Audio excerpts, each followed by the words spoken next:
Hello everyone, welcome back to the IMAGE-based series of Aspire MDS Neet MDS 2022 discussion. First of all, if you are new to the channel, kindly subscribe it so that you get the notifications of each and every videos whenever they are uploaded, and press the bell icon also. Now, coming to the first question, a 52-year-old female came with the pain on diagnosis. Radiographically, we see a swelling which is between lateral incisor and canine. What is the most probable diagnosis? So this is the swelling which you see radiographically over here, and the options were botryoid cyst, OKC, radicular cyst, and the gingival cyst.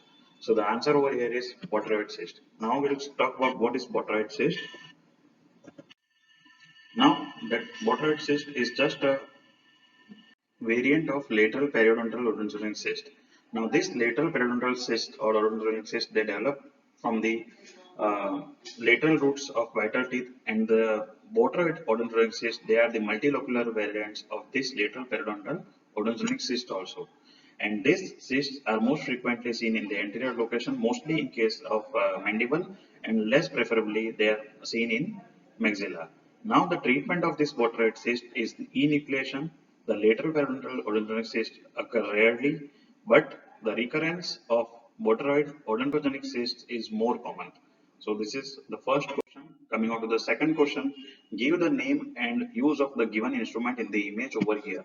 So we can see the instrument over here. The options were bone cutter for crushing the bone cutter for reshaping the bone, osteotome for bone cutting and reshaping, and bone rongeur for bone cutting and reshaping. The answer over here is bone rongeur, which is used for bone cutting and reshaping. We will see the various instruments, they are of the same category. So talking about the bone rongeurs, they are specifically used for bone reshaping and cutting and crushing also. So this is the bone rongeur, which we can see the beak of these bone rongeurs. They are just like the extraction forceps, but they are used for crushing the bone, and it has got a spring-like mechanism in between. So this is the normal bone rongeurs. Now the second figure, what you see over here, this is a bone cutter that is specifically required for cutting the bone in case of major surgeries. Now this, the third thing that you see over here, there is bone file that is used for reshaping of the bone and also for smoothing the bone or the bony spicules.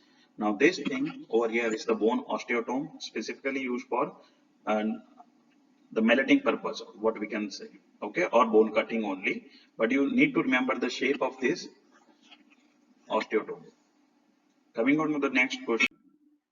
Identify the ulcer which is parallel to the long axis of the intestine. The options were typhoid ulcer, tuberculous ulcer, peptic ulcer, and carcinoma stomach. The answer over here is typhoid ulcer. Now we will see what are the characteristics of this. Now this typhoid ulcer that basically comes from the intestinal bleeding, which is as a diagnosis, and it occurs from the ulcers in the ileum or the proximal colon.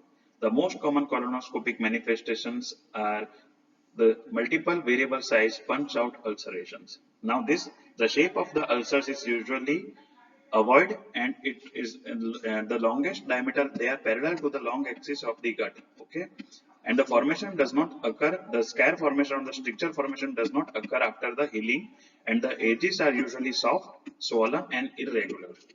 Now the floor of this is usually smooth and formed by the muscular coat. Near the ileocecal wall, where the perforation occurs more commonly, the ulcers become deeper than anywhere else. Now the question would arise, why these are lying parallel? So the organisms which are causing this, they are multiplying and producing the raised plaques which delineate the paired patches which are formed, and the necrosis of this overlying mucosa that causes the linear ulcers which are lying parallel to the long axis of the ileum. So this is why they are lying parallel to the gut. Coming on to the next question, a 45-year-old male patient reported to the OPD with chief complaint of rapidly enlarging blackish discoloration in the front side of his mouth in relation to the upper jaw. This occurs since 4 months. Now, what is the lesion? Kindly give the diagnosis. The options were malignant melanoma, gingival discoloration, oral nevi, and Kaposi sarcoma. The answer over here is malignant melanoma. Now, this malignant melanoma of the oral cavity are rare lesions, and they are present mostly in the maxilla, and they are mostly diagnosed in the later stages. If the early diagnosis is done, we can definitely go for earlier treatment, but in most of the cases the late diagnosis is done and hence they are more dangerous.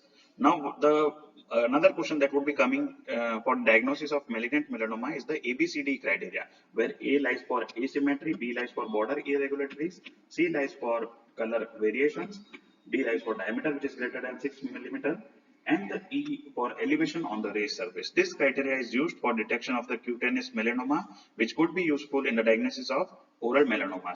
So remember this. Coming on to the next question, this image identify the appliance given in the figure. The options were K loop, W loop, M loop, and V loop. The answer over here is K loop. Now this K loop is used to distalize the molars in a more bodily fashion. So basically it is a distalization appliance.